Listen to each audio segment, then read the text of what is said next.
they lied to all of us. 4 months. Right to our faces. And we sat there every single week, clapping like trained seals, never once seeing what was right in front of us. Roman Reigns, the tribal chief, the head of the table, was one of Seth Rollins' masked men this entire time. And when he finally stepped out of the shadows and put his hands on Brock Lesnar, not as a rival, not as a competitor, but as a predator who had been stalking his prey for months, the entire landscape of WWE changed forever. Paul Heyman, the man who has never been caught off guard a day in his professional life, stood in that ring with his mouth hanging open like a man who had just watched his entire world collapse in real time. And you know what the most terrifying part of all of this is? Roman planned every single second of it. Drop a comment right now and tell me, did you see this coming? Because I promise you, after watching this video, you're going to realize the clues were there the whole time. Let's tear this apart. Segment 1, setting the scene. Let's go back. Let's take ourselves back to the moment that Seth Rollins' masked army started making their presence felt. Week after week, these figures in black faces hidden, identities unknown, were doing Seth's dirty work.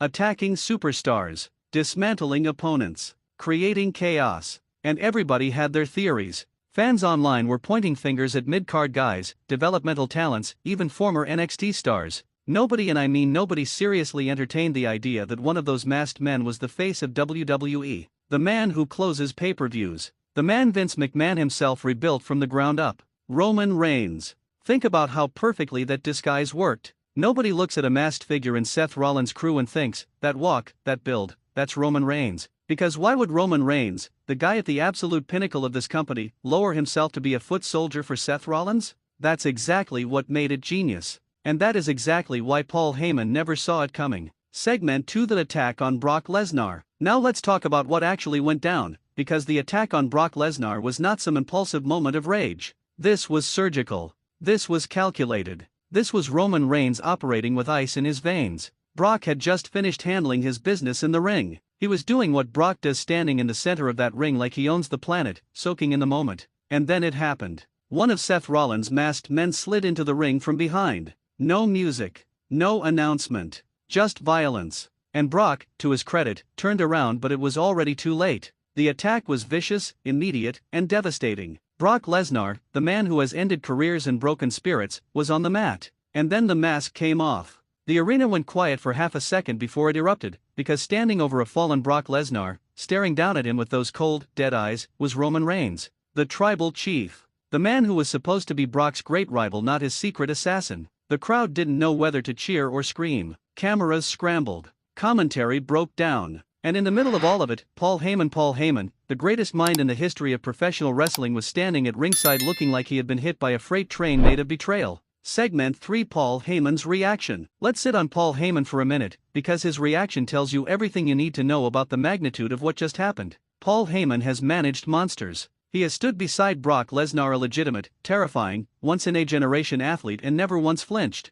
He walked into hostile arenas, cut promos in front of tens of thousands of people who despised him, and always looked like the smartest man in the room. Paul Heyman's entire identity is built on the idea that he sees everything coming before it arrives. He is the advocate. He is the wise man. He doesn't get surprised. And yet there he was. Frozen. Speechless. Unable to process the image in front of him, Roman Reigns standing over Brock Lesnar's body, mask in hand, no remorse on his face whatsoever. What you need to understand is that this wasn't just a shocking moment for Paul, this was a fundamental destruction of his world. Because Paul Heyman's relationship with Roman Reigns is not simply manager and client. It is the most complex, layered, emotionally charged relationship in WWE today. Roman took Paul from Brock. Roman made Paul his special counsel. Roman trusted Paul with secrets. And now Paul has to reckon with the fact that the man he has been serving has been operating on a level that even Paul couldn't see. Roman Reigns just out-schemed Paul Heyman. Let that land. Roman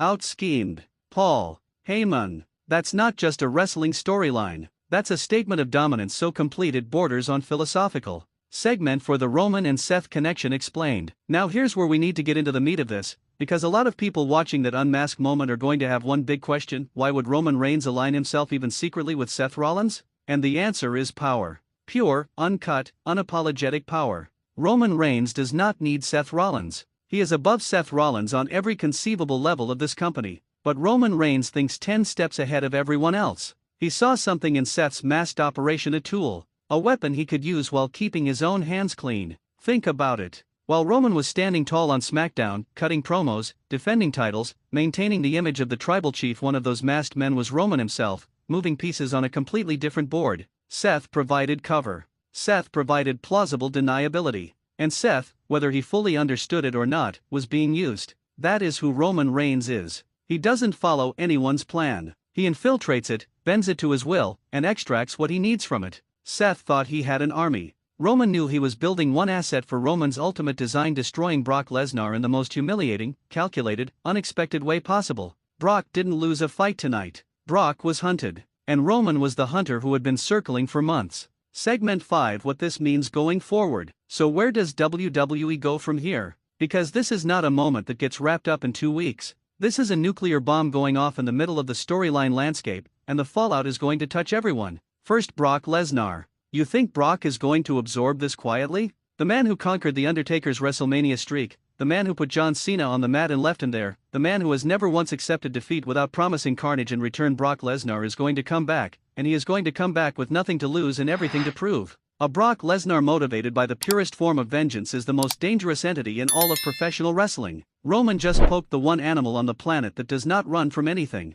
Second, Seth Rollins. Where does Seth stand now? His masked army has just been exposed as having Roman Reigns embedded inside it. Does Seth feel used? Does Seth feel honored? Does Seth now try to leverage this into an actual alliance with Roman? Or does Seth, being Seth prideful, emotional, and explosive, feel like his entire operation was undermined and stolen from him? Seth's reaction to this revelation could split the story in a dozen different directions, and every single one of them is fascinating. Third, Paul Heyman. The special counsel's position has never been more fragile or more interesting. Paul has to figure out whether he is still useful to Roman, whether Roman has been keeping secrets specifically from him, and whether the advocate who always has a play has just finally been outplayed. And fourth, Roman Reigns himself. Because when you do something this big, this bold, this audacious, you paint a target on yourself. Every single person in that locker room now has to re-evaluate what they know and don't know about the tribal chief. Roman just told the entire roster, told the entire WWE universe, that he operates on a dimension that nobody else can see.